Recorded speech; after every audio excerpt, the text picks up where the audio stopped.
Alden, Main, Oh. kung halimbawa kayong dalawa tapos hindi kayo artista, anong negosyo ang anuhin nyo sa buhay? Gandang tanong niyan.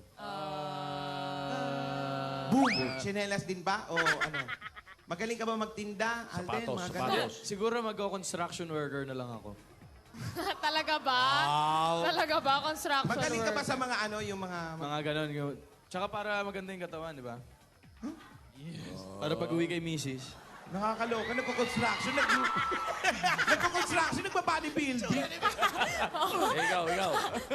Si May, ano? Hindi Ikaw, ako Meg. ano dito sa housewife lang. Mag-aalaga ko siyempre ng mga bata, mag-aayos ng bahay, magluluto. Kasi siyempre pag uwi mo, pagod ka. Ganda rin yun. Ang tawag ngayon doon, domestic engineer. Yes. engineer. Masahista, pwede rin. Uy, sarap. Oh. Sample nga, sample. Sample. Wow! Oh yeah, oh yeah. Oh yeah, oh yeah. Siyempre soft lang yan. Wala pang moderate. Ito yung moderate. Ayan, yan. Hard yan. Pagalit. Paggalit. Paggalit.